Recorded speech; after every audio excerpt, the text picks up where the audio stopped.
Class science. तो देखो, अब हम स्टार्ट करेंगे फिजिक्स का चैप्टर 13। बहुत ही आसान चैप्टर है, पहली बात तो मैं ये बता देता हूँ।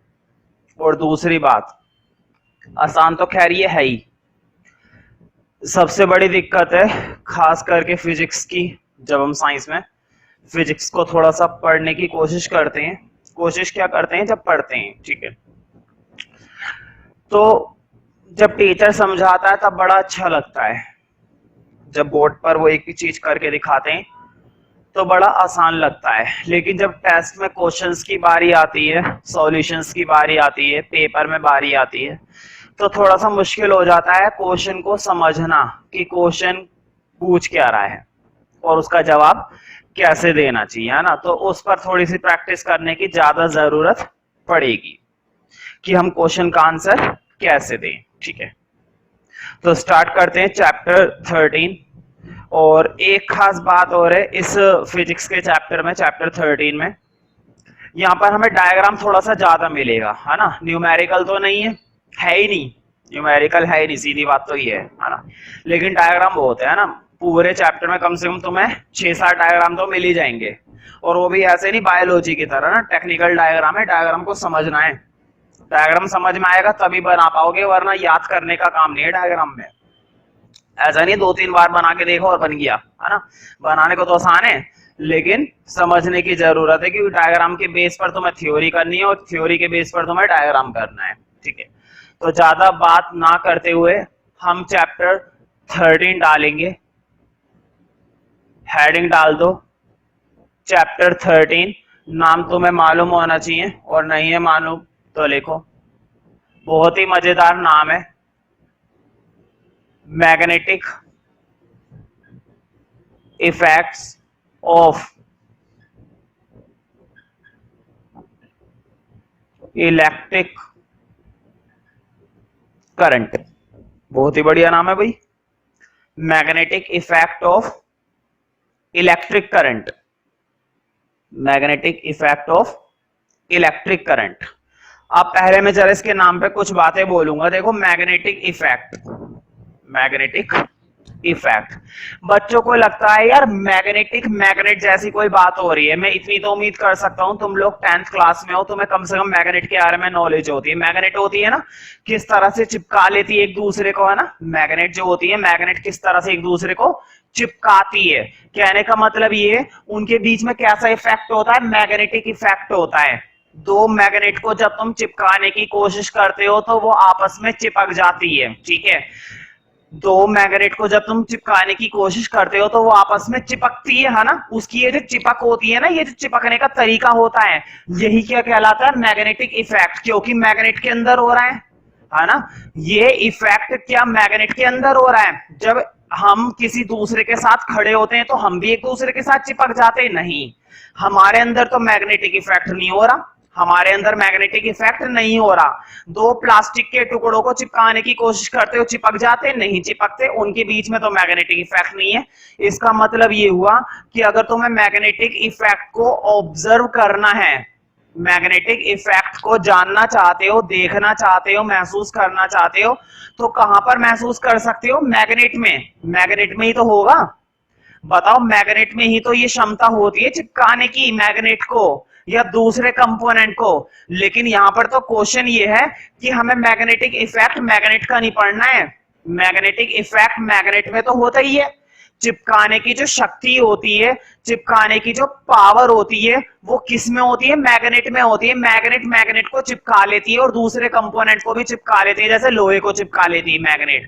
लेकिन हमें मैग्नेट की पावर नहीं पढ़नी, हमें वही मैग्नेटिक पावर किस में पढ़नी है, इलेक्ट्रिक करंट में पढ़नी है। चिपकाने की शक्ति सिर्फ मैग्नेट में नहीं होती है, इलेक्ट्रिक करंट में भी होती है, इलेक्ट्रिक करंट में भी होती है। लेकिन इलेक्ट्रिक करंट भी क्या हर चीज को चिपकाने की क्षमता रखता है, नहीं, हर चीज को चिपकाने की क्षमता नहीं रखता। अगर हम इलेक्ट्रिक वायर को पकड़ लेते हैं तो हम चिपक जाएंगे, उसका मैग्नेटिक इफेक्ट हम महसूस कर पा रहे हैं। क्या उसके मैग्नेटिक इफेक्ट प्लास्टिक में महसूस हो पाएगा, नहीं हो पाएगा। उस मैग्नेटिक इफेक्ट पर हमने लोहे की रोड लगा दी, क्या उसमें महसूस होएगा, बिल्कुल चिपक जाएगी, ठीक है, समझ रहे हो ना। वो चिपकाने का काम करती है। यानी कि इसका मतलब ये हुआ कि हम इलेक्ट्रिक करंट का पढ़ेंगे मैग्नेटिक इफेक्ट। चैप्टर का नाम समझ में आया ना? कहने का मतलब ये चिपकाने की जो क्षमता होती है, मैग्नेटिक इफेक्ट जो होता है वो मैग्नेट में तो होता ही होता है, लेकिन हमें मैग्नेट का नहीं पढ़ना है, हमें मैग्नेट की हेल्प लेते लेते किसका इफेक्ट पढ़ना है? इलेक्ट्रिक करंट का इफेक्ट पढ़ना है। शुरुआत तो मैग्नेट से ही होगी। शुरुआत में मैं थोड़ी बहुत बातें किसके बारे में बोलूंगा? मैग्नेट के बारे में। और इस चैप्टर में बीच बीच में मैग्नेट के बारे में बातें होती रहेंगी, लेकिन मेनली ये चैप्टर किसके बारे में है? इलेक्ट्रिक करंट के बारे में। अभी हमने चैप्टर 12 में ये सीखा था कि इलेक्ट्रिक करंट क्या चीज होती है, ये कैसे जनरेट होता है ना, उसके बारे में, इलेक्ट्रिक करंट के बारे में और डीपली अब हम इस चैप्टर में पढ़ेंगे। क्योंकि इलेक्ट्रिक करंट का क्या पढ़ने वाले? Magnetic effect. ठीक है, मतलब इलेक्ट्रिक करंट के अंदर भी क्षमता होती है दूसरी चीजों को अट्रैक्ट करने की। इलेक्ट्रिक करंट के अंदर भी पावर होती है दूसरी चीज को अपने साथ में चिपकाने की। इलेक्ट्रिक करंट के अंदर भी पावर होती है दूसरी चीजों को कनेक्ट करने की। क्या बोला मैंने? चिपकाने की, कनेक्ट करने की, अट्रैक्ट करने की। तो ध्यान रखना, जब किसी भी ध्यान से सुनो मेरी बात को, बहुत इंपॉर्टेंट डेफिनेशन लिखवाने वाला हूं मैं। लिखवाने से पहले याद करवा दूंगा, लिखवाने से पहले। बहुत ही कम टीचर ऐसे होते हैं जो लिखवाने के बाद भी याद नहीं करवा पाते, लेकिन मैं तुम लोगों को डेफिनेशन लिखने से पहले याद करवाऊंगा। कमाल की बात तो ये है, और मैं इस बात को साबित करूंगा। मैंने क्या बोला? किसी भी सब्सटेंस के अंदर ये जो पावर होती है अट्रैक्ट करने की, किसी भी सब्सटेंस के अंदर ये जो पावर होती है अपने पास कनेक्ट करने की, उसकी ये पावर, उसकी ये क्षमता, उसकी ये कैपेसिटी और उसकी ये प्रॉपर्टी क्या कहलाती है? बताओ। ये मैग्नेटिक इफेक्ट है ना इलेक्ट्रिक करंट का, यही तो मैग्नेटिक इफेक्ट है। दूसरी चीजों को चिपकाना, दूसरी चीजों को अपनी तरफ अट्रैक्ट करना, यही चीज तो मैग्नेटिक इफेक्ट है। तो उसकी यही प्रॉपर्टी क्या कहलाती है? Magnetism. What is the property? Magnetism. ठीक है, MEG, मैग्नेटिज्म। नाम से पता चल रहा है किसी भी सब्सटेंस जब दूसरे को अट्रैक्ट करता है, कोई भी सब्सटेंस जब दूसरे को अपनी तरफ आकर्षित करता है, this property is known as magnetism. इसको तुम और क्या कह सकते हो? मैग्नेटिक इफेक्ट कह सकते हो। मैग्नेट में तो होता ही होता है। क्या मैग्नेटिज्म की प्रॉपर्टी इलेक्ट्रिक करंट में होती है? बिल्कुल। क्या मैग्नेटिज्म की प्रॉपर्टी इलेक्ट्रिक करंट में नहीं होती? देखो आयरन को किस तरह से अट्रैक्ट करता है, आयरन चिपक जाएगा, है ना, कॉपर वगैरह, एल्यूमिनियम, ये सब। क्या हर एक सब्सटेंस पर लागू होती है? नहीं, हर सब्सटेंस पर लागू नहीं होती। क्या प्लास्टिक में हो पाएगा? क्या कागज में हो पाएगा? क्या लकड़ी में हो पाएगा? नहीं, इन सब में नहीं होता। तो जरूरी थोड़ी ना तुम, ये चीज तो तुम्हें भी मालूम है। क्या मैग्नेट की पावर हर तरह के सब्सटेंस पर चलती है? नहीं, मैग्नेट की पावर हर सब्सटेंस पर नहीं चलती। उसी तरह से इलेक्ट्रिक करंट की पावर भी हर सब्सटेंस पर नहीं चलती, और नहीं चलती तो नहीं चलती, मेरा क्या है, ठीक है, नॉर्मल बात कर रहा हूं कि नहीं चलती। ठीक है, जिस पर चलती है उस पर पढ़ेंगे। क्या मैग्नेटिज्म की प्रॉपर्टी हर एक पर लागू होती है? नहीं लागू होती। तो सबसे पहले तुम्हें इस चैप्टर में नंबर 1 में यही डेफिनेशन लिखनी है।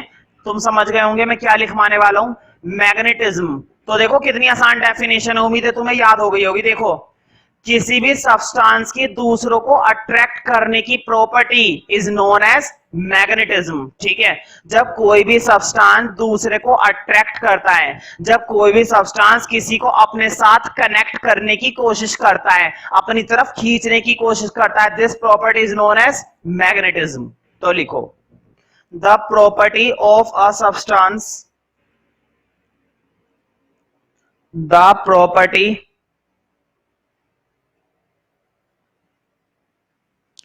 of a substance, the property of a substance of attracting, board पे लिख दूं अट्रैक्टिंग। देखो ये रहा, अट्रैक्ट तो पहले से लिखा हुआ है, आईएनजी लगा दिया।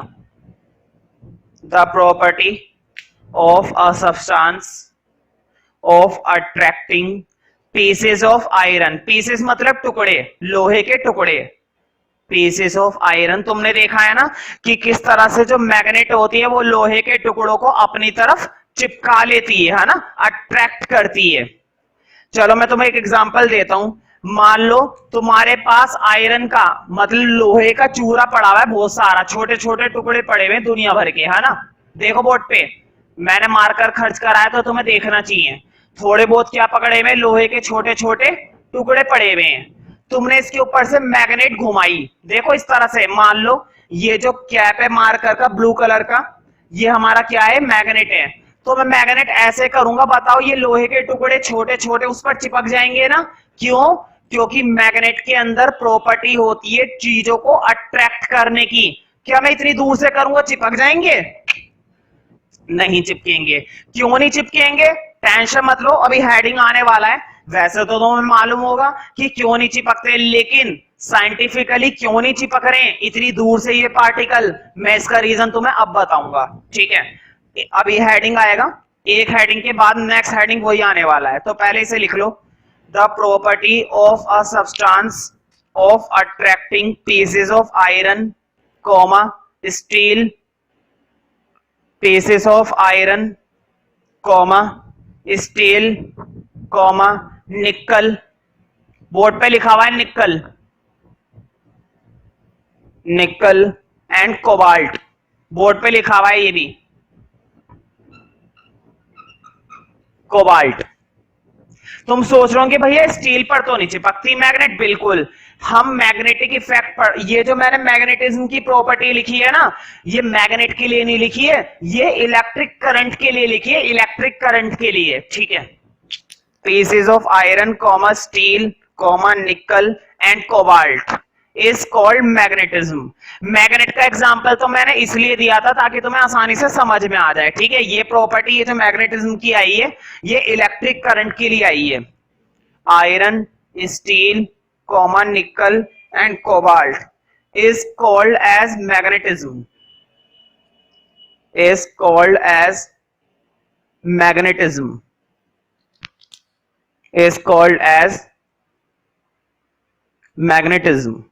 तो उसकी ये प्रॉपर्टी मैग्नेटिज्म कहलाती है।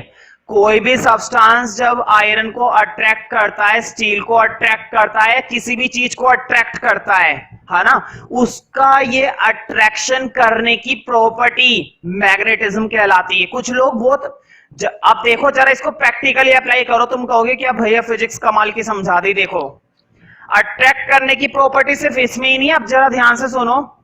एक बंदा बहुत ही ज्यादा स्मार्ट होता है, हैंडसम, हैंडसम समझते हो ना, शाहरुख खान टाइप का, बहुत ही ज्यादा स्टाइलिश बंदा एक तरफ खड़ा हुआ है और सामने से कुछ लड़कियां आ रही है। बताओ वो बंदा अट्रैक्ट कर लेगा ना उन्हें? थोड़ा बहुत तो अट्रैक्ट करेगा। इसका मतलब ये हुआ कुछ मैग्नेटिज्म उसके अंदर भी था। किसके अंदर? लड़के के अंदर। मैं मानता हूं एग्जाम्पल बिल्कुल हटकर है, फिजिक्स से कोई लेना देना नहीं है, लेकिन मैं तुम्हें बस क्या समझाने की कोशिश कर रहा हूं, मैग्नेटिज्म। ठीक है, प्रैक्टिकली क्यों जा रहे हो, साइंटिफिकली क्यों जा रहे हो? नॉर्मली सोचो, वो बंदा क्या उन्हें अट्रैक्ट करेगा या नहीं करेगा? करेगा ना। इसका मतलब ये हुआ मैग्नेटिज्म की प्रॉपर्टी हम लोगों में भी होती है। मान लो कोई बिल्कुल ही मूर्ख है, पागल सा गरीब इंसान है, फटे पुराने कपड़े पहनकर खड़ा हुआ है, कॉलेज के अंदर पढ़ने के लिए आया है, खड़ा हुआ नहीं था, कॉलेज के अंदर पढ़ने के लिए आया है। बताओ उसमें भी मैग्नेटिज्म की कमाल की बात तो ये, उसके अंदर भी मैग्नेटिक पावर है, उसको भी सब देखेंगे यार क्या कमाल, कैसा लड़का है, कैसे पढ़ने के लिए आया है। क्योंकि फटे पुराने कपड़े हैं, मुंह गंदा संदा हुआ पड़ा, फिर भी कॉलेज में पढ़ने के लिए आया है। सबके सब उसकी तरफ अट्रैक्ट होंगे ना, अच्छी तरह से नहीं, बुरी तरह से, वाले क्या कितना गंदा, उस हिसाब से अट्रैक्ट होंगे। ऐसे नहीं और कितना बढ़िया लड़का भी जाता हूं मैं इससे दोस्ती करने, है ना, ऐसे अट्रैक्ट नहीं होंगे, बुरी वाले अट्रैक्ट होंगे, या कितना गंदा लड़का, उस हिसाब से। तो हम लोगों के अंदर भी मैग्नेटिज्म की पावर होती है, और किसी भी सब्सटेंस के अंदर जब दूसरों को अट्रैक्ट करने की क्षमता होती है, किसी भी सब्सटेंस के अंदर दूसरों को अपनी तरफ आकर्षित करने की क्षमता होती है, that capacity is known as, that property is known as magnetism। उसकी यही पावर क्या कहलाती है? मैग्नेटिज्म। लेकिन अभी मैं थोड़ी सी बात करूंगा मैग्नेट की। मैंने पहले ही बोला था इस पूरे चैप्टर में कभी बात होगी मैग्नेट की, कभी बात होगी इलेक्ट्रिक करंट की। कंफ्यूज मत होना, बहुत ही सिंपल चैप्टर है। अब थोड़ी सी बात करते हैं मैग्नेट की। मुझे बताओ मैग्नेट के कितने पोल होते हैं, नॉर्थ पोल और साउथ पोल, है ना। कई बार पेपर में प्रॉपर्टी आ चुकी है, चैप्टर का फर्स्ट हेडिंग डालो, वो तो मैंने फर्स्ट पॉइंट डलवाया था, ये हेडिंग है, प्रॉपर्टीज ऑफ मैग्नेट। लिखो सबसे पहली प्रॉपर्टी स्मॉल ए करके। सबसे पहली प्रॉपर्टी तुम्हें मालूम है, हर एक मैग्नेट के दो पोल होते हैं, नॉर्थ पोल और साउथ पोल, एक तरफ से नॉर्थ और एक तरफ से साउथ। एक बार मैग्नेट देखिए कभी, बार मैग्नेट मतलब मैग्नेट का एक छोटा सा पीस, नॉर्थ साउथ, ठीक है। देखा होगा भाई, नहीं देखा तो बता दो, साउथ पोल और नॉर्थ पोल। या फिर इसको ऐसे रखना पसंद करोगे तो ऐसे, इसमें कोई बहस नहीं है कि ये पोल उधर या ये पोल इधर, ठीक है। वैसे जनरली ये वाला होता है। तो लिखो पहले फर्स्ट प्रॉपर्टी लिखो, each magnet has two poles, each magnet has two poles, that is north pole and south pole. Each magnet has two poles, each magnet has two poles, लिख लो, that is north pole and south pole, north pole and south pole. तो दो pole होते हैं भाई, north pole और south pole. नॉर्थ की डायरेक्शन में जर्नली नॉर्थ पोल और साउथ की डायरेक्शन में जर्नली साउथ पोल। ये प्रॉपर्टी बी पॉइंट में लिखो, नॉर्थ की डायरेक्शन में जर्नली नॉर्थ पोल होता है नॉर्मली, ठीक है। मतलब अगर मैग्नेट का जो एरिया किसकी तरफ मूव करता है, नॉर्थ की तरफ, वो नॉर्थ पोल होता है। कई बार क्या होता है, मैग्नेट से डायरेक्शन का पता लगाया जाता है, तो मैग्नेट का जो नॉर्थ वाला साइड होता है, जिस एरिया में रुकेगा जाकर, है ना, वो एरिया कौन, वो डायरेक्शन कौन सी कहलाती है, नॉर्थ। तो लिख लो बी पॉइंट में, द एंडिंग पॉइंट, बोर्ड पे लिखा हुआ है, the ending point, the ending point towards, the ending point मतलब उसका एक किनारा कहां पर रुकता है, नॉर्थ की तरफ, वो कौन सा वाला होता है, north pole. The ending point towards north, the ending point towards north, towards north is called north pole. The ending point towards north is called north pole, is called north pole। तीसरी लिखो last, ये तुम खुद बना सकते हो, अब मैं साउथ की बात करूंगा। तो लिखो the ending point towards south, मतलब वो किनारा जो साउथ की तरफ रुकता है, the ending point towards south, the ending point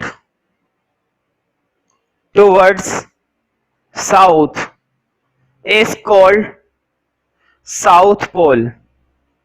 the ending point towards south is called south pole, is called south pole। तुमने देखा होगा जनरली मैग्नेट डायरेक्शन बताने के लिए इस्तेमाल की जाती है, तो मैग्नेट का इस्तेमाल हम ऐसे ही पता करते हैं यूज करके कि किस तरह से नॉर्थ पोल है और कहां पे साउथ पोल है। मैग्नेट का नॉर्थ पोल जहां पर जाके रुकता है वही डायरेक्शन क्या होती है, नॉर्थ पोल, और मैग्नेट का साउथ पोल जहां पर रुकता है जाकर वही डायरेक्शन क्या होती है, साउथ। तो इस तरह से हम डायरेक्शन का पता लगा सकते हैं, केवल एक नॉर्थ वाले के बारे में पता चलना चाहिए। नॉर्थ का पता चल गया, चारों डायरेक्शन पता चल जाएगी। क्यों? क्योंकि नॉर्थ के ठीक सामने साउथ, साउथ के इस साइड ईस्ट और इधर वेस्ट, ये तुम्हें मालूम होना चाहिए। ठीक है,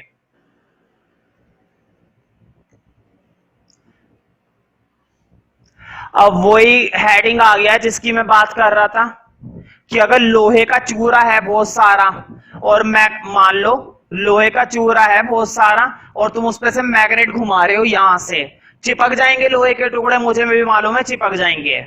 लेकिन मैग्नेट को तुम इतनी दूर से घुमा रहे हो, क्या चिपकेंगे? नहीं चिपकेंगे। क्यों नहीं चिपकेंगे? इसलिए नहीं चिपकेंगे, अब देखो कैसे। ड्रॉ नहीं करना है डायग्राम, जब मैं बोलूं तब करना है ड्रॉ, ठीक है? अभी नहीं करना है। बहुत ही आसान डायग्राम है, तुम कहोगे भैया मजाक हो गया है। तो मान लो बीच में एक छोटी सी क्या रखी हुई है? चॉकलेट? नहीं, चॉकलेट की बात नहीं कर रहे हैं। हालांकि मैग्नेटिज्म की प्रॉपर्टी चॉकलेट में भी होती है, छोटे बच्चे आकर्षित होते हैं ना, देखो कितना बढ़िया एग्जांपल है। अगर इस मैग्नेट की जगह चॉकलेट रखी हुई होती, बल्कि चॉकलेट के अंदर तो इतनी मैग्नेटिक पावर है कि तुम अगर पलंग पे बैठे हो और चॉकलेट मेज पे रखी हुई है, तब भी वो तुम्हें अपनी तरफ खींच लेगी, खींच लेगी ना। तो देखो कितना बढ़िया पढ़ रहे हैं हम, मजाक ही मजाक में इतनी हैवी चीज पढ़ ली हमने। मैग्नेटिज्म समझ में आई यार, बहुत बड़ी चीज कर दी। खैर इतनी बड़ी भी नहीं करी।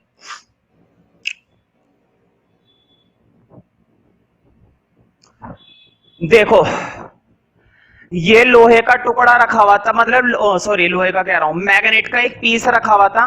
पता है इस तरह की जो शेप होती है ना मैग्नेट की, इस मैग्नेट को बोला जाता है बार मैग्नेट। बार का मतलब एक टुकड़ा इस तरह से स्केल की शेप का, ठीक है? मैंने ना इसके चारों ओर क्या डाल दिया? लोहे का चूरा डालता चला गया। लोहे का चूरा, ध्यान से देखो बोर्ड पे, लोहे का चूरा डालता चला गया, मतलब मैं इसके ऊपर क्या डालता चला गया? Iron feelings. फीलिंग्स ये वो फीलिंग्स नहीं है, भावनाएं, भावनाएं नहीं है, फीलिंग्स। चूरा है देखो, फीलिंग की स्पेलिंग अलग होती है और ये फीलिंग्स अलग है, ठीक है? तो मैंने इसके ऊपर क्या डालने की कोशिश करी है? कोशिश क्या करी है? डाल दी है, आयरन का चूड़ा डाला है। अब देखो कैसे बात बनेगी, इसको मैं हटा देता हूं। तुम्हें नहीं ड्रॉ करना है, जब मैं बोलूं तब करना है।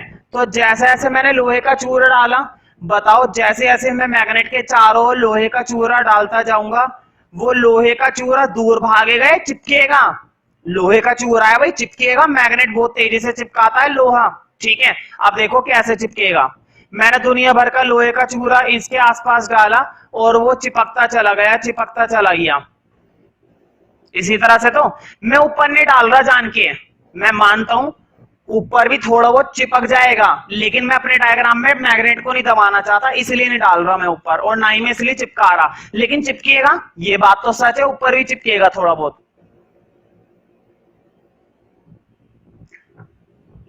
बताओ जैसे जैसे लोहे का चूरा मैं खूब डालता जाऊंगा, चिपकेगा ना?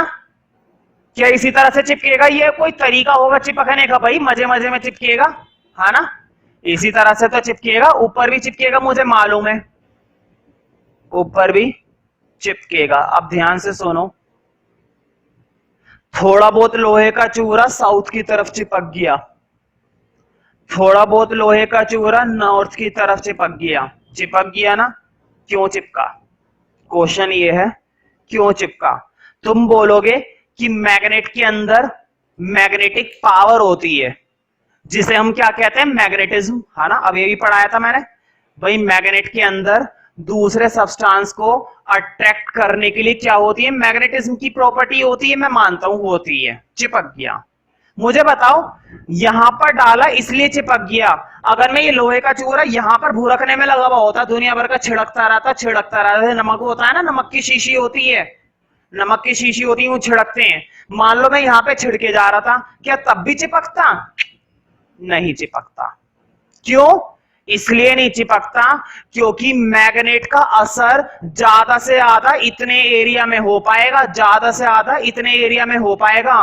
क्या पूरी दुनिया में इस मैग्नेट का असर हो रहा है? क्या पूरे बोर्ड पर इस मैग्नेट का असर हो रहा है? नहीं, पूरे पर नहीं हो रहा, सिर्फ इतने एरिया में हो रहा है। अगर तुम सिर्फ इतने एरिया में मैग्नेट, इतने एरिया में लोहे का चूरा डालोगे तो ही चिपकेगा, इतनी दूर डालोगे तो ही नहीं, तो नहीं चिपकने वाला। क्यों नहीं चिपकने वाला? क्योंकि इतना एरिया उसकी मैग्नेटिक फील्ड में आ रहा है। क्या शब्द बोल दिया मैंने? Magnetic field. अगर तुम्हें मैग्नेटिज्म की प्रॉपर्टी का इस्तेमाल करना है, अगर तुम्हें मैग्नेटिक पावर का इस्तेमाल करना है, तो तुम्हें लोहे का चूरा यहां पर डालना पड़ेगा, ना कि इतनी दूर। क्यों? क्योंकि वो वाला एरिया उसकी मैग्नेटिक फील्ड से बाहर है। फील्ड का मतलब होता है एरिया। बताओ मैग्नेटिक एरिया इतने में ही तो है।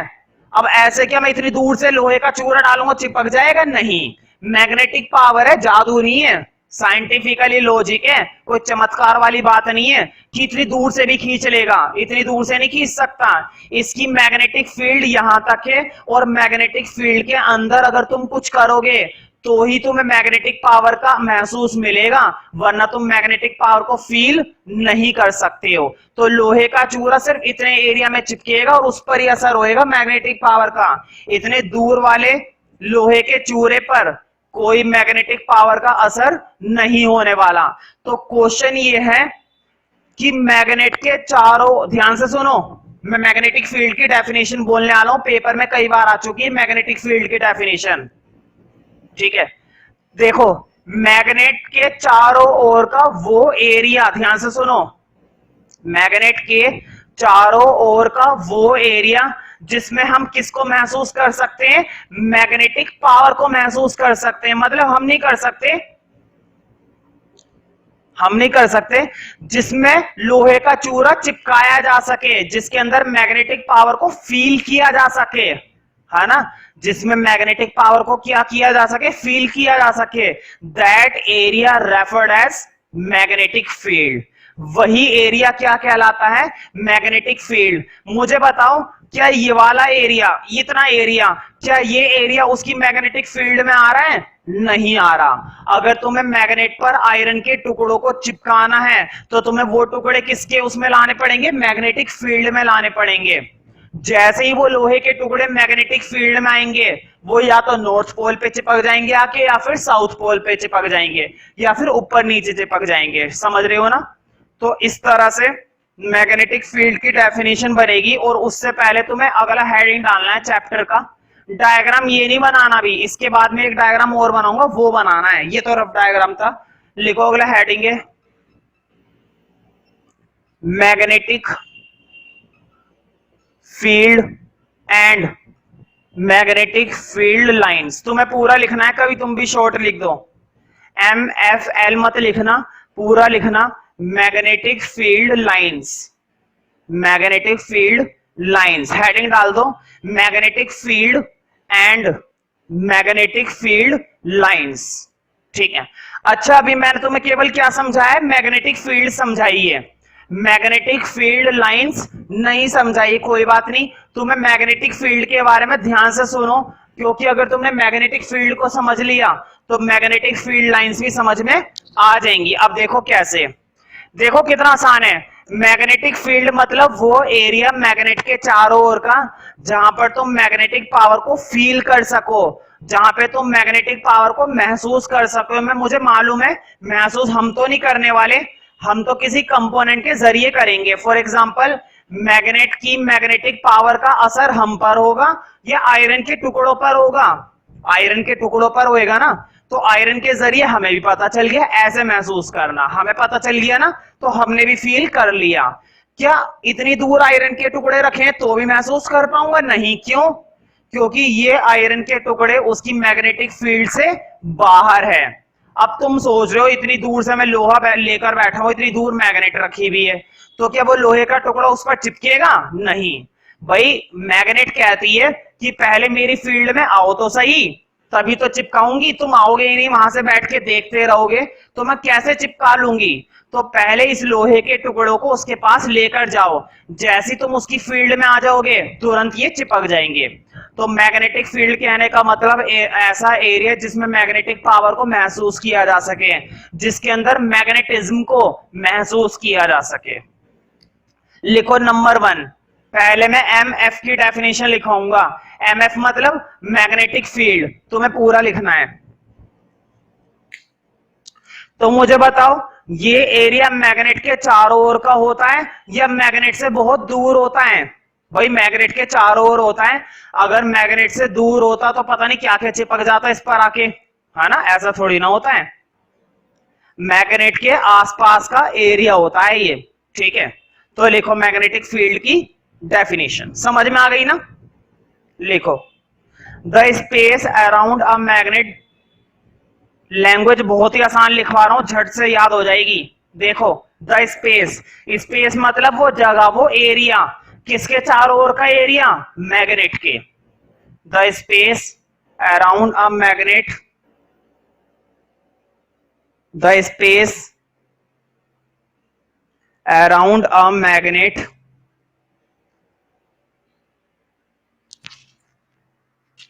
the space around a magnet in which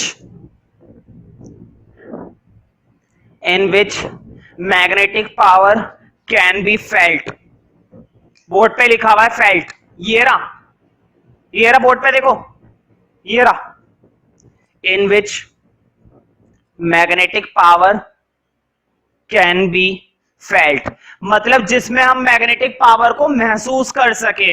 हमारे महसूस करने का मतलब है हम किसी कंपोनेंट के जरिए महसूस करें, है ना। हम थोड़ी ना चिपकेंगे, कोई कंपोनेंट चिपकेगा, हम चिपक जाते हैं क्या मैग्नेट पर, नहीं। हमारे ऊपर असर होता है इलेक्ट्रिक करंट का, मैग्नेट का नहीं।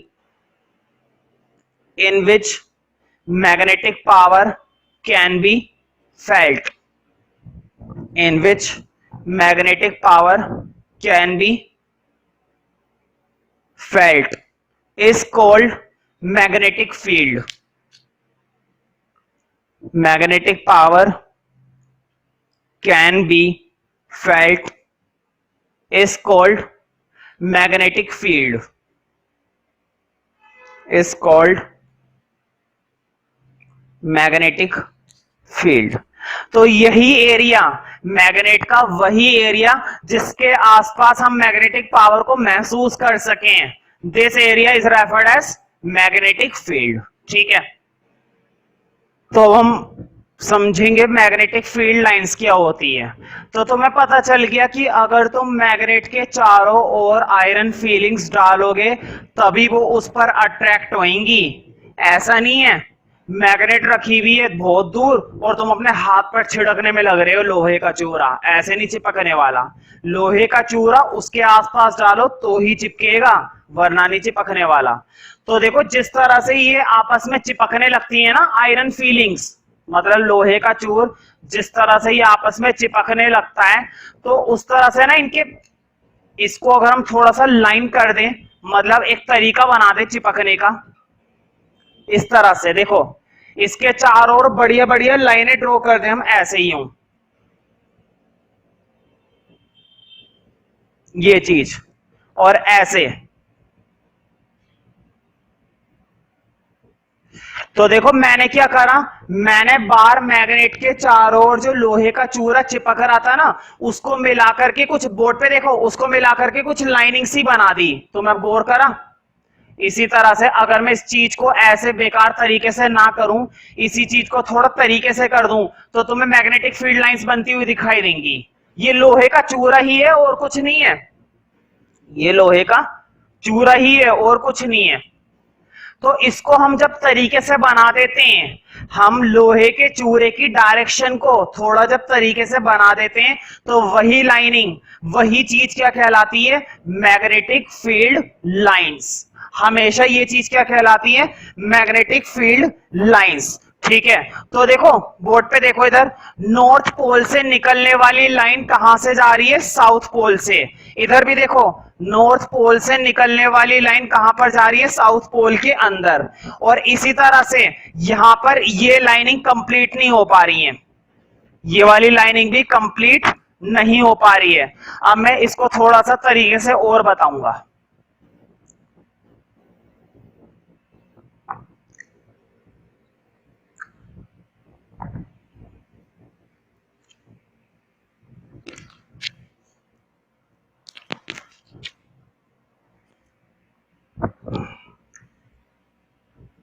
ये ड्रॉ करना है इस बार, लेकिन अभी मत करना, जब मैं बोलूं तब करना, वीडियो पोस्ट कर देना चाहे। मान लो मैंने फिर से एक बार मैग्नेट बनाई, तुम्हें मालूम है जैसी बार मैग्नेट के चारों ओर तुम आयरन की फीलिंग्स डालोगे, मतलब लोहे का चूरा डालोगे, तो वो चूरा इस पर धीरे धीरे चिपकने लगेगा, और चिपकते चिपकते चिपकते चिपकते कुछ इस तरह के डिजाइनिंग, मैंने उनको लाइनिंग के थ्रू दिखाया है। मैंने उस लोहे के चूरे को किस तरह से दिखाया है? लाइनिंग के थ्रू दिखाया है। जब हम आयरन फीलिंग्स को लाइन में कन्वर्ट कर देते, हम नहीं कर देते, नॉर्मली ऐसा होगा। मुझे बताओ, लोहे का चूरा तो चारों तरफ पड़ा हुआ था, चिपक रहा था, तो मैंने उस लोहे के चूरे को क्या कर दिया? लाइनिंग कर दिया। मैंने उस लोहे के चूरे को अलाइन कर दिया। बोर्ड पे देखो क्या लिखा है मैंने उस लोहे के चूरे को अच्छे से क्या कर दिया? अलाइन कर दिया। तो उसका ये अलाइन करना ही मैग्नेटिक फील्ड लाइन बना लेता है। इन्हीं लाइनिंग को हम क्या कहते हैं? Magnetic field line. इस तरह से नीचे भी देखो, अब समझ में आ रहा होगा तुम्हें। तो ये और कुछ नहीं है, ये वो लोहे का चूरा है जिसको अब हमने तरीके से अरेंज कर दिया है, लाइनिंग कर दिया है। तो ध्यान रखना, ये जो मैग्नेटिक फील्ड लाइंस है इनकी एक खासियत होती है, ये जो मैग्नेटिक फील्ड लाइंस होती है ना, इनकी एक खासियत होती है, इनकी मूवमेंट हमेशा नॉर्थ से कहां की तरफ होती है? साउथ की तरफ। तुम्हें याद होगा, इसलिए मैंने एरो बनाया था। और देखो, ये लाइन नहीं बनानी तुम्हें बोल्ड वाली ही बनानी है। ये मैंने ऐसे दिखाने के लिए बनाया था, तुम लोगों को ये वाली ही बनानी है, ठीक है? थोड़ा अच्छे से बनाना। अब तुम इसको ड्रॉ करना शुरू कर दो। दो बना लेना, दो ऊपर बना लो, दो नीचे बना लेना। और बोर्ड पे देखो, कई बार पेपर में आया है कि जो मैग्नेटिक फील्ड लाइंस होती हैं मैग्नेट के चारों ओर, मैग्नेटिक फील्ड लाइंस होती है मैग्नेट के चारों ओर, उसकी डायरेक्शन कहां से कहां होती है? तो ध्यान रखना, उसकी डायरेक्शन होती है नॉर्थ से साउथ की तरफ। तो देखो बोर्ड पे, नॉर्थ से कहां की तरफ जा रही है? साउथ की तरफ जा रही है।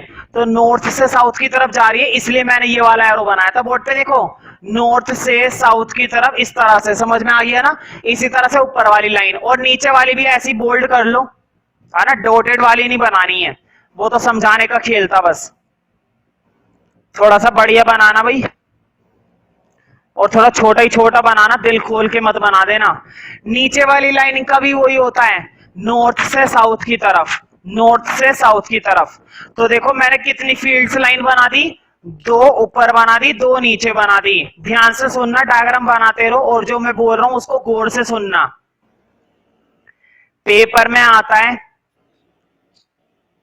ड्रॉ करो दो magnetic field lines bar magnet के चारों ओर।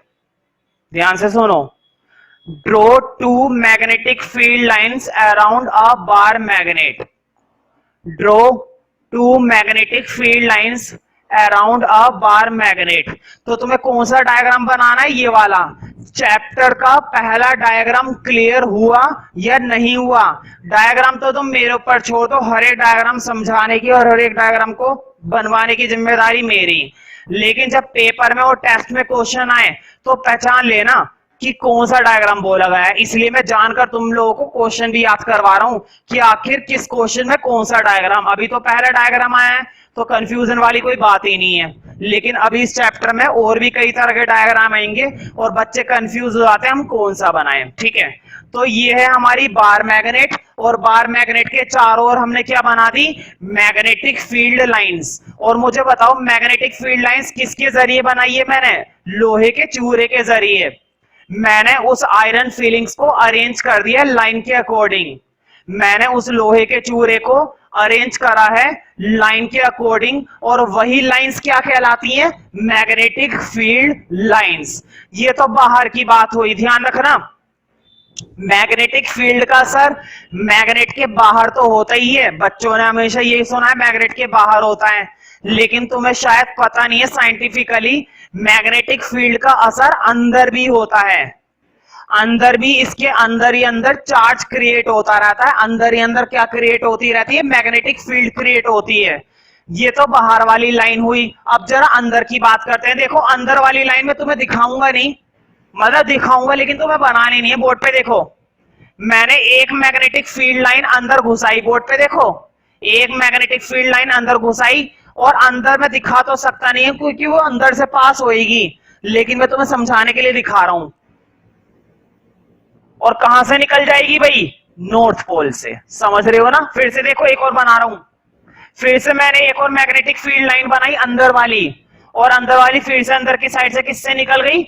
नॉर्थ पोल से। समझ में आई? एक और बना रहा हूं, लेकिन तुम्हें अंदर वाली मैग्नेटिक फील्ड लाइन नहीं दिखानी है। ये जो चीज मैंने अंदर की साइड बनाई थी ना, ये सिर्फ समझाने के लिए बनाई थी। बोर्ड पे देखो, 2 मिनट के लिए ड्रॉ करने के लिए वीडियो पॉज कर लिया करो, इसलिए समय मत वेस्ट करे करो, बोर्ड पे समझे करो बस। बोर्ड पे देखो, इधर बाहर वाली मैग्नेटिक फील्ड लाइन की तुम्हें डायरेक्शन समझ में आ रही है ना? बोर्ड पे देखो, बाहर वाली मैग्नेटिक फील्ड लाइन की डायरेक्शन तुम्हें समझ में आ रही है, नॉर्थ से साउथ की तरफ, नॉर्थ से साउथ की तरफ।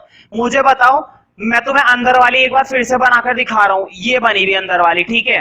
मुझे बताओ अंदर वाली का क्या हाल है, अंदर वाली का क्या हिसाब है? देखो बोर्ड पे, अंदर वाली साउथ से आई, साउथ से आई और कहां की तरफ चली गई? नॉर्थ की तरफ चली गई। इसका मतलब तुम्हें एक बात समझ में आ गई कि अंदर वाली की मूवमेंट, ध्यान से सुनो, अंदर वाली मैग्नेटिक फील्ड लाइन की मूवमेंट साउथ से नॉर्थ की तरफ होती है, और बाहर वाली मैग्नेटिक फील्ड लाइन की मूवमेंट नॉर्थ से साउथ की तरफ होती है। अब मैं तुम्हें राज की बात बताता हूं, मूवमेंट का फर्क नहीं है, सोच का फर्क है। देखो कैसे, तुम कहोगे ये तो एक कमाल का लॉजिक है, तुम्हें 2-2 डायरेक्शन याद करने की जरूरत ही नहीं पड़ेगी। जरा गौर करो, मैं तुमसे कह रहा हूं अंदर वाली, बोर्ड पे देखो, अंदर वाली साउथ से नॉर्थ की तरफ होती है और बाहर वाली नॉर्थ से साउथ की तरफ होती है। बोर्ड पे देखो, ये बाहर वाली है ना, ये क्या है? बाहर वाली है ना। कहां से जा रही है? नॉर्थ से कहां की तरफ जा रही है? साउथ की तरफ। जरा गौर करो, इस मैग्नेटिक फील्ड को अगर मैं कंप्लीट कर दूं, देखा मैंने बाहर वाली मैग्नेटिक फील्ड को अंदर की साइड से क्या कर दिया? कंप्लीट कर दिया। बोर्ड पे देखो, यहां से नॉर्थ की तरफ, नॉर्थ से साउथ की तरफ जा रही थी ना, साउथ से आती हुई कहां की तरफ चली गई? नॉर्थ की तरफ चली गई। बताओ, ये सर्कल कंप्लीट नहीं हुआ? क्या ये सर्कल कंप्लीट नहीं हुआ? सर्कल कंप्लीट हो गया। तो क्या तुम्हें 2 अलग अलग लाइन की डायरेक्शन याद करने की जरूरत है? नहीं। बोर्ड पे देखो, जब बाहर वाली नॉर्थ से साउथ की तरफ जाएगी तो अंदर वाली तो भाई साउथ से नॉर्थ की तरफ ही आएगी, तभी तो वापस जाएगी। तो ये सारे के सारे सर्कल ऐसे ही कंप्लीट होते हैं, इस तरह से। तुमने इस चीज का गौर करा, लेकिन तुम्हें ये सर्कल कंप्लीट नहीं करने, तुम्हें तो बस मैंने ही समझाया था ये कैसे बन रही है, ठीक है? तो तुम्हें इस तरह से अंदर वाले सर्कल कंप्लीट नहीं करने, बस है ना, तुम 2 मैग्नेटिक फील्ड लाइन यहां पर बना लो, 3 बाहर इधर और 2 या 3 इधर बना लो, बस। ये चीज समझ गए ना? तो देखो बोर्ड पे, डायरेक्शन दिखाना मत भूलना। यहां से साउथ की तरफ गई और साउथ से नॉर्थ से निकल गई। अब तुम्हें समझ में आ गया होगा, अंदर की डायरेक्शन कोई नई डायरेक्शन नहीं है, उसी से ही बन रही है वो डायरेक्शन हमारी उसी से ही क्रिएट हो रही है जो बाहर वाली मैग्नेटिक फील्ड लाइन बनी हुई है, ठीक है? डायग्राम समझ में आ गया है? तुम लोग ड्रॉ कर लेना, जिसने नहीं करा है वीडियो पोस्ट करके पहले सभी का ड्रॉ हो जाना चाहिए। और जब एक बार ड्रॉ हो जाए तो डायग्राम के नीचे लिखना मैग्नेटिक फील्ड लाइंस, ब्रैकेट में लिख लेना बार मैग्नेट। डायग्राम का नाम जरूर लिखना, क्योंकि डायग्राम का नाम ध्यान रहेगा तभी तुम अपने टेस्ट में और क्वेश्चन पेपर में सॉल्यूशन कर पाओगे। डायग्राम का नाम ही भूल गए तो कैसे ड्रॉ करोगे कि क्वेश्चन ने क्या पूछा है?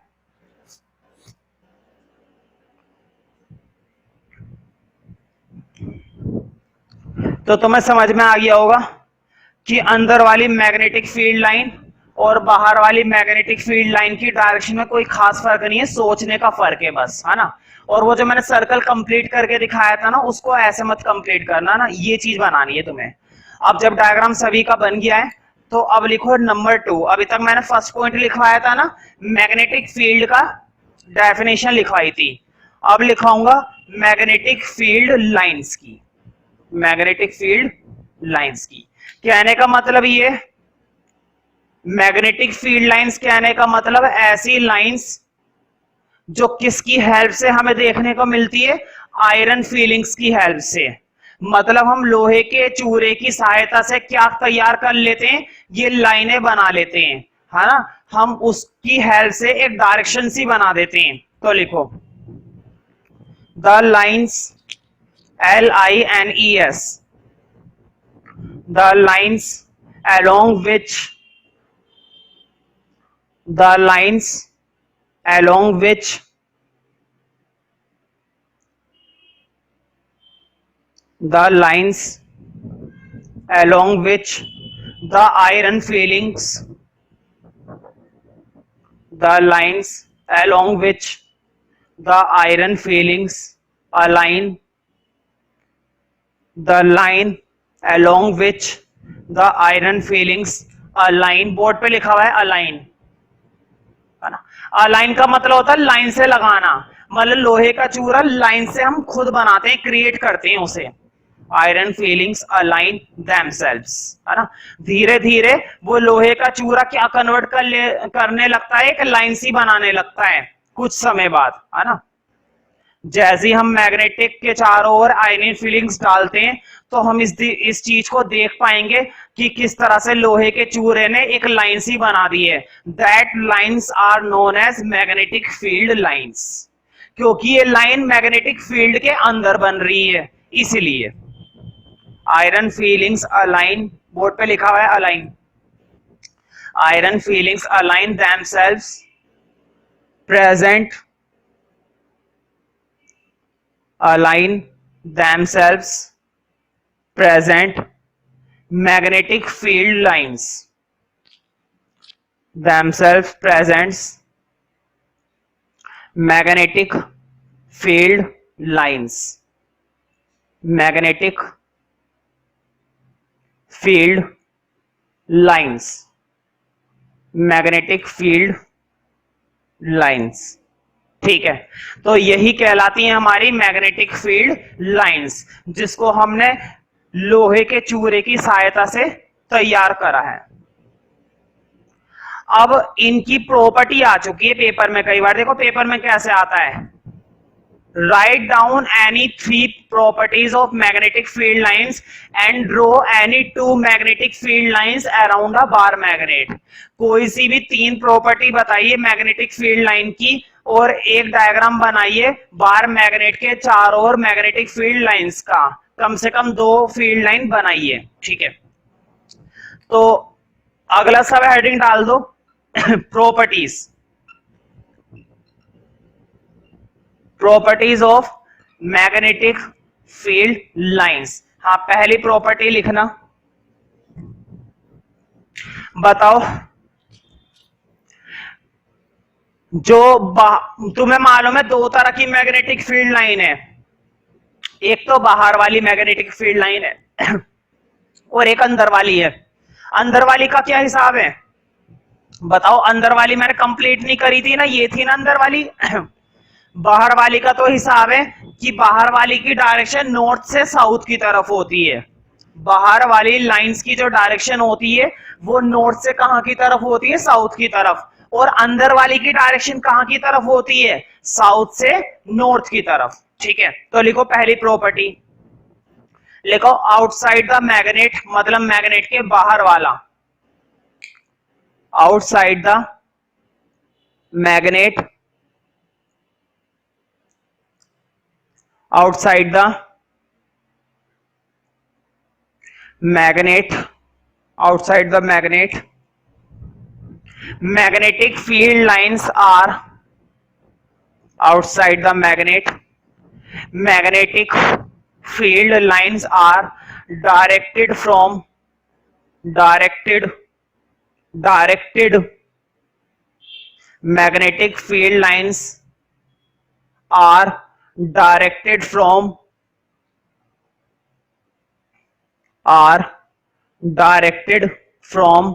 north pole to south pole, directed from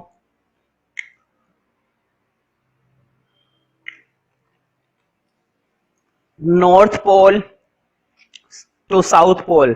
ध्यान रखना ये जो मैंने डायरेक्शन के एरो बनाए, अगर तुम टेस्ट में या पेपर में ये एरो बनाना भूल जाते हो मार्क्स कट जाते हैं फिर इस चीज के।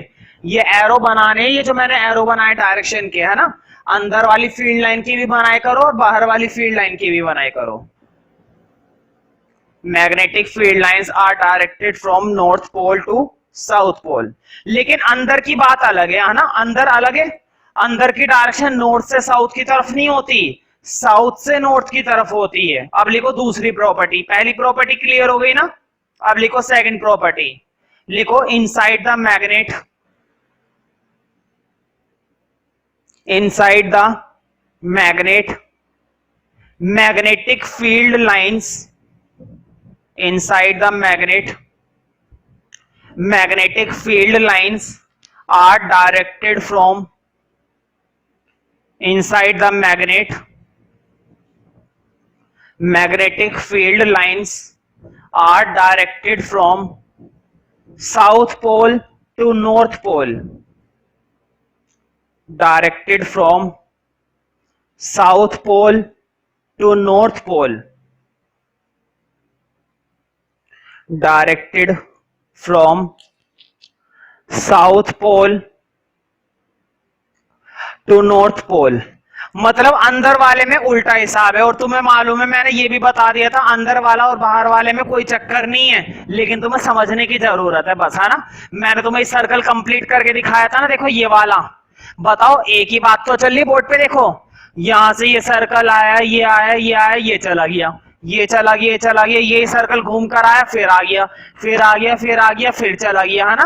तो बताओ, मैग्नेटिक फील्ड में कोई फर्क नहीं पड़ रहा है, तो सोचने की बात है। फर्क इतना है कि हमने अंदर वाली मैग्नेटिक फील्ड लाइन दिखाई नहीं है, इसलिए वो कंफ्यूजन बन रही है। तो डायरेक्शन वही चल रही है, देखो सर्कल की डायरेक्शन वही है। देखो एक चीज का गौर करा, ये देखो ये वही घूम कर आ रहा है बार बार, बन गया ना। मुझे बताओ, यहां से एरो जा रहा है तो नॉर्थ से साउथ की तरफ जा रहा है, यही एरो जब वापिस आ रहा है तो साउथ से नॉर्थ की तरफ जा रहा है, तो बात तो एक ही है ना भाई। घूमकर नॉर्थ से साउथ जाएगा तभी तो साउथ से वापिस नॉर्थ में आएगा, तभी तो बात बनेगी। अच्छा मुझे बताओ, क्या ये मैग्नेटिक फील्ड लाइन कभी भी एक दूसरे को इंटरसेक्ट करती हैं? नहीं करती। तुमने गौर करा होगा, ये एक दूसरे को कभी भी नहीं काट सकती हैं। मैंने एक भी लाइन एक दूसरे से नहीं कटवाई है और कटेगी भी नहीं, नहीं कटेगी। क्यों? क्योंकि मैग्नेटिक फील्ड लाइंस की प्रॉपर्टी होती है, सबकी अपनी एक डायरेक्शन होती है, किसी की भी सेम डायरेक्शन नहीं होती, है ना। सबका अपना एक फॉर्म होता है चलने का, ठीक है। ये बात लिखो तीसरी प्रॉपर्टी में। नंबर 2 के बाद लिखो number 3, the magnetic field lines never intersect each other. Magnetic field lines never intersect each other. magnetic field lines never intersect each other। कभी भी एक दूसरे को इंटरसेक्ट नहीं करती हैं, ठीक है। अब मुझे बताओ, क्या इन मैग्नेटिक फील्ड लाइन में कोई ब्रेक लग रहा है? मतलब कहीं पर टूट रहा है? क्या कहीं पर कोई मैग्नेटिक फील्ड लाइन बीच में से ब्रेक हो रही है? नहीं। तुम सोचोगे भैया ये वाली हो रही है, यहां से आगे नहीं बढ़ी, यहां से पीछे नहीं गई। जरा गौर करो, ये तो मैंने कंप्लीट बनाया नहीं है, यही तो मैग्नेटिक फील्ड लाइन घूम कर आती है। इस चीज का ध्यान है ना भाई तुम्हें, यही तो मैग्नेटिक फील्ड लाइन घूम कर आ रही है और आई कौन सी रही है? तो ये मैग्नेटिक फील्ड लाइन मैंने पूरी नहीं करी, ये मैग्नेटिक फील्ड लाइन बुक के अंदर पूरी नहीं की गई, लेकिन वैसे तो ये मैग्नेटिक फील्ड लाइन पूरी होती है ना। ये मैग्नेटिक फील्ड लाइन इस तरह से टूटती नहीं है जैसे मैंने तोड़कर दिखाया है, वो बात अलग है। डायग्राम हमने कंप्लीट नहीं बना रखा है, बस इतना जरूर हम कह सकते हैं। तो ध्यान रखना, जितनी भी मैग्नेटिक फील्ड लाइन होती है सारी की सारी क्या होती है? कंटिन्यूअस। कंटिन्यूअस का मतलब होता है लगातार, बीच में कोई ब्रेक नहीं होता। याद करो चैप्टर 12 में मैंने सर्किट डायग्राम बताया था।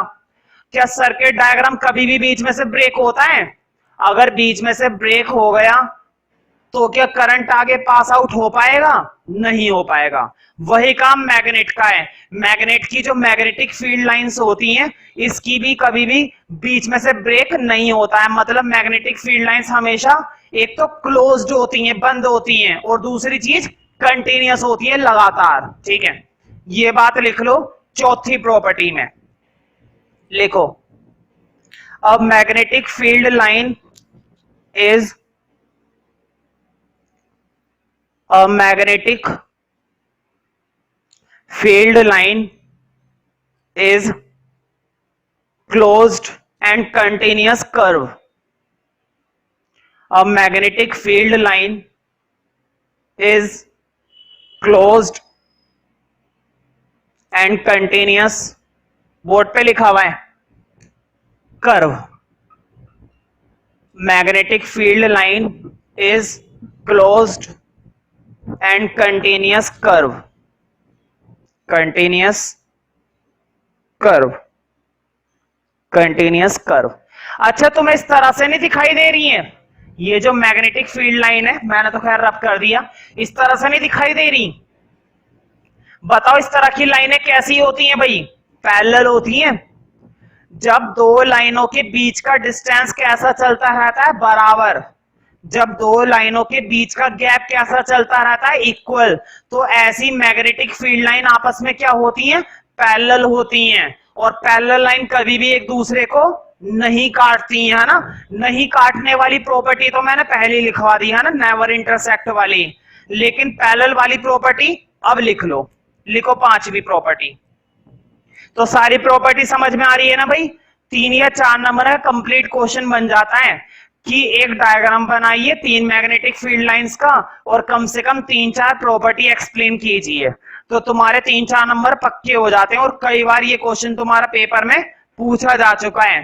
दिखने में सिंपल है लेकिन घर पे पढ़ोगे तो और सिंपल लगेगा. तो लिखो पांचवी प्रॉपर्टी, लास्ट है बस ये. लिखो magnetic field lines are parallel and equidistant.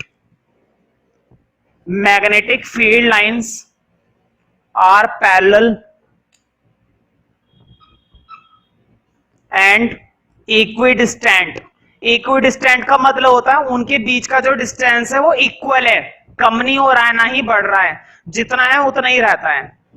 Magnetic field lines are parallel and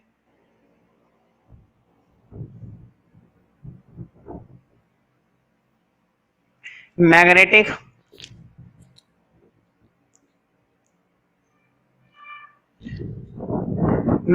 field lines are parallel and equidistant. So parallel and equidistant, so these are uniform. uniform मतलब same, सारी एक जैसी लगती हैं, सेम लगती हैं. so these are uniform. so these are uniform. so these are uniform.